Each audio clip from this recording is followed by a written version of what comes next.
In Azam City, you're watching One TV News Channel. One TV News Channel. Serving you with information, news, sports, and public affairs.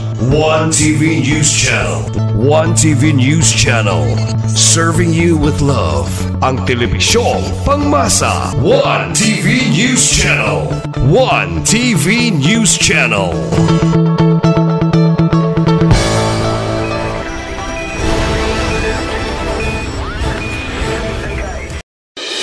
Oras na aron masayod tas mga nagunang mga balita ug mga labas mga impormasyon. Aniya na ang One TV News Break. One TV News Break. Kauban si Johnny Tome. Magadalit ka nato sa mga nagunang mga balita, sulod ug gawas sa atong dakbayan, mga nagpuwasi nga mga issues ug mga nagbagang impormasyon. One TV News Break. One TV News Break. Kauban si Johnny Tome ug karon aniya na ang inyong anchorman Johnny Tome alang sa One TV News Break. News Break. Higala, kumusta? Ako si Johnny Tome, ang buhatod sa Pagkadin News sa dagbagang mga balita sa One TV News Break Misamis Occidental. Sa atong headlines, Kapitolyo andam na sa mga aktibidad sa 95th Provincial Charter Anniversary sa Nobyembre 2. Balaod nun, labot sa Telecom Wars Regulation, posibleng mugnaon sa konsiho. Mga nanagunang kasapaan o kakanalan sa syudad, gilimpyuhan sa CDRRMO. Trip lounge and karaoke, misugod na pagserbisyo. One TV News Break. O karon sa detalye sa nagbagang mga balita sa One TV News Break Misamis Occidental. Kapitolyo andam na sa mga aktibidad sa 95th Provincial Charter Anniversary sa Nobyembre 2. Mahinangpon ang mga sakop sa konsiho sa dakbayan sa Usamis nga mosaksi sa serye sa mga aktibidad sa 95th Provincial Charter Anniversary. Kini human mipadangat o pahibalo si Philippine Councilors League Provincial President Board Member Luida Alcalde. Labot sa serye sa mga aktibidad, labi na sa opening ceremony karong Nobyembre 2 sa Kapitolyo. Nagkanayon si Usami Special Representative Konsihal Dinky Suiso atol sa ulahing regular session sa konsiho ning syudad nga atol sa opening ipahigayon usab ang Inter-LGU Dance Competition din didto masaksihan sa MUPAC o Misamis Occidental Provincial Athletic Complex. Nobyembre 3, ipahigayon ang Asinso Misamis Occidental Marathon nga magsugod sa Usamis City alang sa 42 km o 21 k. Nobyembre 4, ipahigayon ang Henry S. Waminal Open Chess Festival din ang binyo dito sa Asinso Global Gardens. Nobyembre 5, pasidunggan ang mga outstanding Misamisnon atol sa gabi ng parangal sa B-Front Arena sa Orqueta City. Nobyembre 6, usa ka Health Provider Summit ang himuon sa B-Front Arena og First Congressman's Night nga pagapaluyuhan ni Congressman Jason Almonte sa MUPAC. Nobyembre 7, dinhi sa Usamis ipahigayon ang Basketball Tournament Invitational og ang Volleyball Tournament Invitational sa Gymnasium sa Tudela og sa samang adlaw ang Kapitolyo mokasal na usab o gatusan ka mga magtiayong parisan sa kasalan ng bayan sa Asinso Global Gardens sa Tangub City. Nobyembre 8, sobling mobibo na usab ang City Hall Ground o ang Prospera Park. Gumikan kay mo-sponsor na usab si Congressman Ando Waminal sa Congressman's Night, din adunay masaksihan nga celebrity guest niya ng gabihuna. Nobyembre 9, ipahigayon ang 3rd Grand Pirangat Festival. Himuon ang street dancing and float competition and free interpretation sa MUPAC. Sa dili pa ang closing and awarding ceremony sa Nobyembre 11, usauna ka Asinso Trade Fair ang ipahigayon sa Kapitolyo. The Office of the Board Member Luida Alcalde of the PCL Federation, Madam Chair, sent to us the communications as well as the invitation to inform all the councils regarding the upcoming Pirangat or the 95th provincial anniversary of Misamis Occidental, and she wishes to inform all our members of the PCO of the important dates of the upcoming 95th provincial anniversary of Misamis Occidental, which will start on November 2, that is the opening ceremony, and also an inter-LGU dance competition to be held at the MOPAC grounds will start at 8 o'clock in the morning. On November 3, Madam Chair, there will be Ascenso Misamis Occidental Marathon that will start at 2 o'clock in the morning. Starting point is Usami City Hall for the 21K, 42K. And also, this is also a kasalan sa Kapitolyo at 9 o'clock in the morning to be held at Ascenso Global Gardens, Tangum City. For the November 8, Madam Chair, it is the 2nd District Congressman's Night featuring celebrity guests sponsored by Congressman Ando Waminal to be held here in Usami City Hall grounds or Prospera Park for the November 8. That's Friday.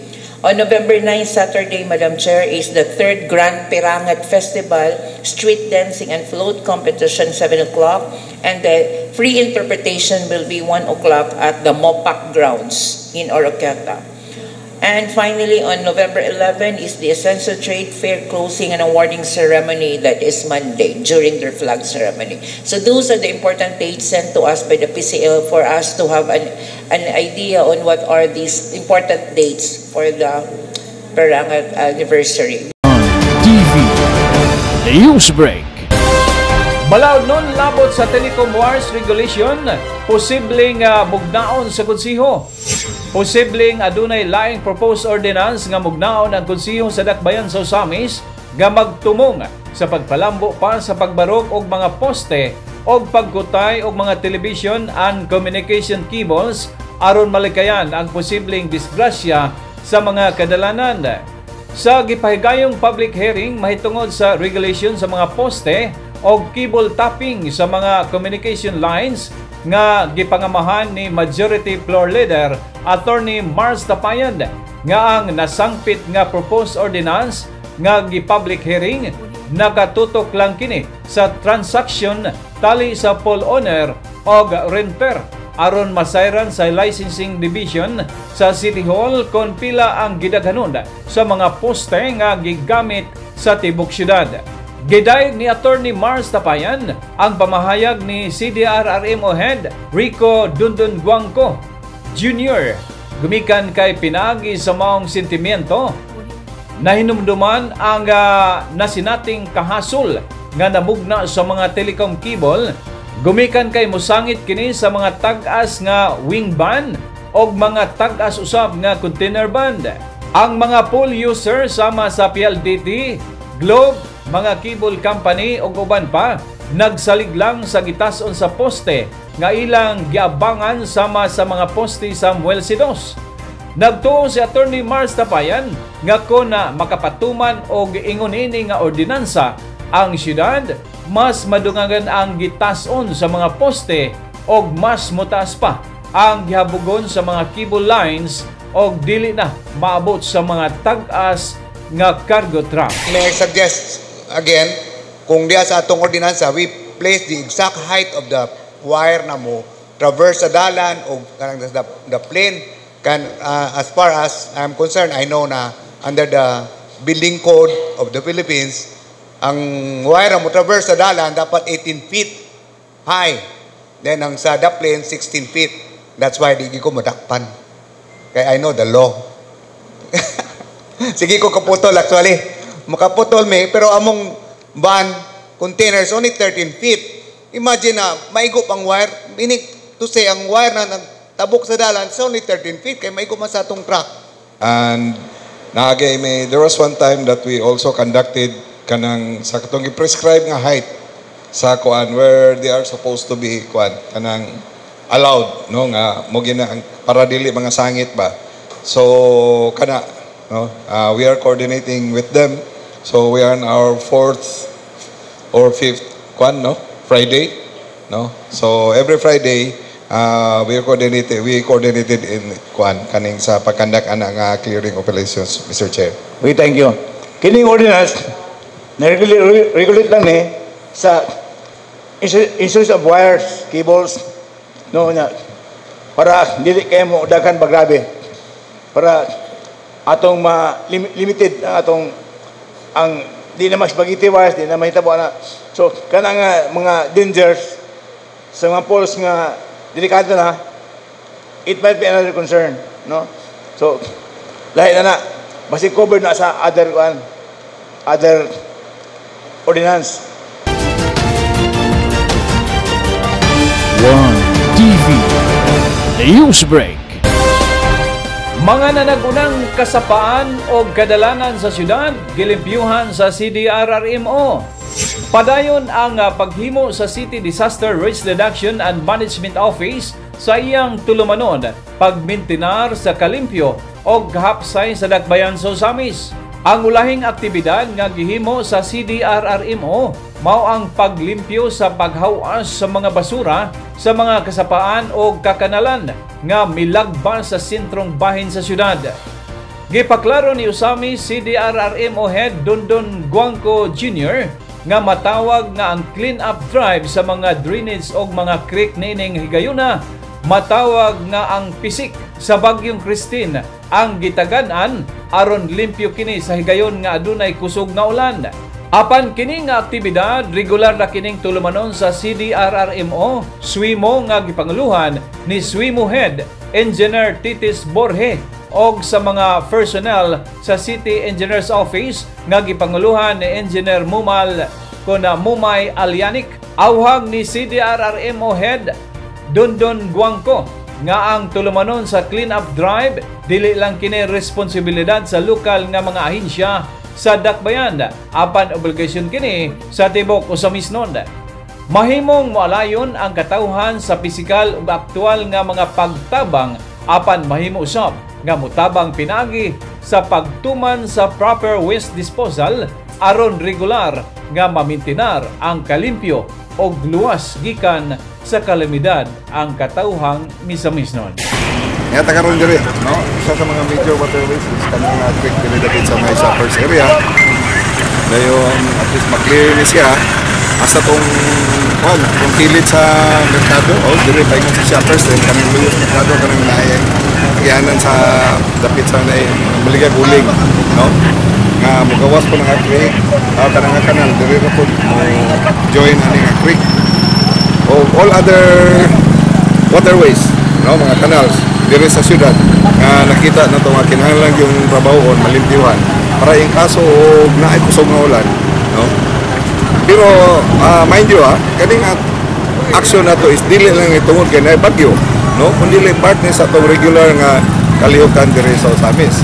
Kung atong mabantayan, grabe ang effort sa to ang dinugyanan sa SWIMO, no, under ni Engineer Titis Borge, no, nga masiguro gyud nga limpyo kanunay ang ato ang palibot labi na sa ato ang mga kanal so kanay ato ang disiplina sa waste disposal, no. So na from time to time na mga ipang-issue ng mga mga penalties, no, sa mga mulapas, no. Dayon isa ng mga offices sa gobyerno gina-monitor gyud kanunay ang ato ang pag-dispose ato ang solid waste. One TV Newsbreak. Trip Lounge and Karaoke misugod na pagserbisyo. Misugod na pagserbisyo labi na sa mga misamisnon o usamisnon ang bagong ambience nga mas makarelax o maka-unwind. Human sa gipahigayon nga soft opening ni adtong Oktubre 23 o gipahigayon na usab ang grand opening ni adtong Oktubre 27 ang Trip Lounge and Karaoke. Ang Trip Lounge and Karaoke ana makaplagan sa Oak Hill Park sa Manicol Highway, Osamis City. Nagkanayon si Del Brian Ahiro, ang manager sa maong Trip Lounge and Karaoke, nga ang Trip Lounge and Karaoke usa ka dalaygon nga ambience alang sa pamilya, grupo o mga higala nga gustong mag-relax samtang motilaw sa mga lamiang snacks o mga dishes, mga lamiang ilimnon o mahimong musinati usab sa ilang nindot nga mga room sa video key. In kayo sa mga kuya o ate, tito nga gustong mag-relax.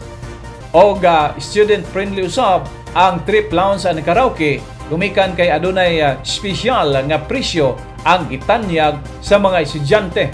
Kung kamo nangita o palahing konsepto sa relaxation, linaw, safe o affordable nga mga pagkaon o ilimnon, sulay ninyo ang Trip Lounge and Karaoke.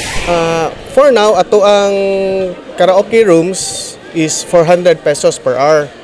But if mag-consume consumables na to 2,000, malibre ang room of 1 hour. If maabot mo 3,000, additional 1 hour. So mas tipid good siya. Malibre na siya 2 hours, 3,000 mo gasto. Then actually atong KTV rooms is maka-cater siya good for 15 persons, 15 to 16 persons. Atong mga liquor na to. Atong liquors natay mga local o imported drinks. Napod tay cocktails, natay flares, kanang mag-itsa-itsa bitaw. But later na sa mo ang grand opening kay mupod among trainer is from Manila nga ning champion good pod og kanang inana bartending. Kano sa ang grand opening? Possible sir karong 27 Sunday. Naman po yung event good si Oak Hill. Natay morag Halloween amo na lang po isabay. Pero napod tay event gyud. Ikaw partner. Okay, well. Okay. Invite na mo sir sa I'm inviting everyone, especially sa katong mga titos. Nanagit tay place nga maka-relax, maka-chill. Nindot ato ang music, natay jazz, natay lounge music.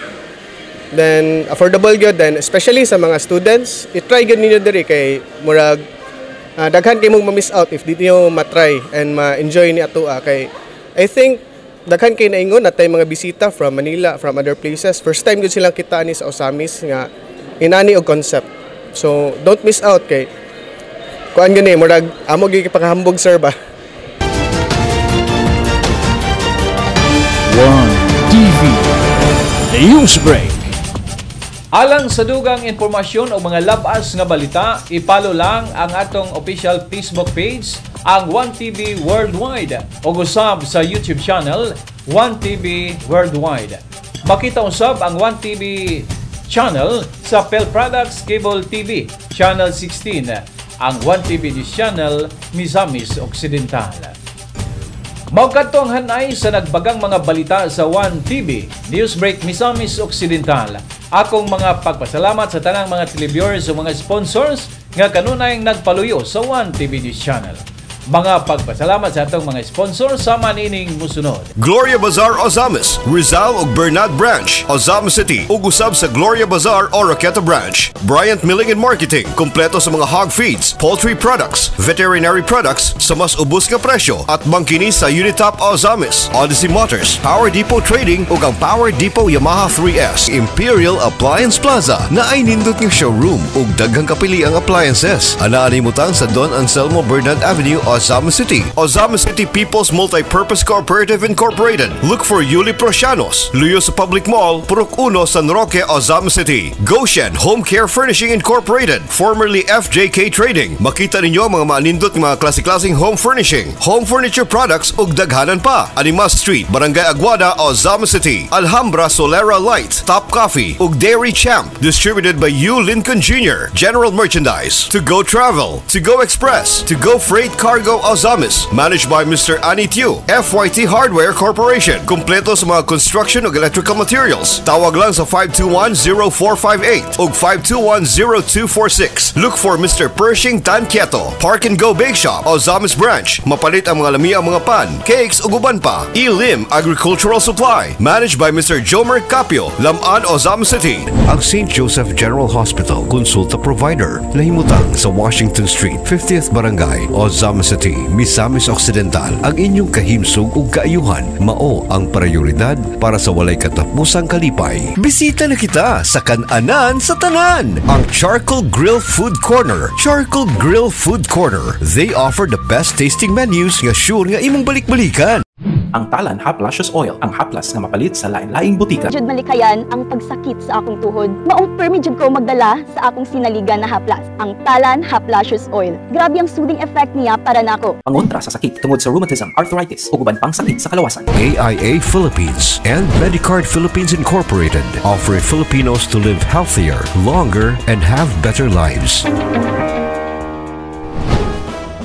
Maxiritz Corporation, kompleto sa construction materials, plumbing o electrical supplies. Anaaning mutang sa Rizal Avenue, Ozama City. GG Mall, ang sariling atin store in Ozama City. McDonald's Ozamis. Ug bisitahi usab ang pinakalamian nga restaurant, ang Central Perks Ozamis, at the 3rd floor of GG Mall, Ozama City. Ascenso Tudela LGU, headed by Mayor Samuel Paruhinog, Vice Mayor Estela O. Estaño, and members, Tudela, Misamis Occidental. Attorney Mars Tapayan, Majority Floor Leader, City Council of Ozamis. Board Member Nemesio Lahay-Lahay, Chairman Committee on Peace and Order, Misamis Occidental. Governor Henry S. Waminal Sr., Province of Misamis Occidental. Congressman Ando Waminal, Representative 2nd District. Ascenso Ozamis LGU, headed by Honorable Mayor Henry Indy Waminal Jr. and Vice Mayor Bebby Neri, and the City Council members of Ozamis.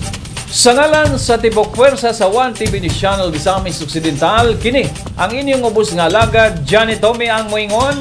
Kung matarong ang nagulo, magmalipayon ang mga tao. Apan kung dautan ang nabunuan, mag-arntos ang katawan. Daghang salamat, Misamis Occidental. Salamat sa Diyos.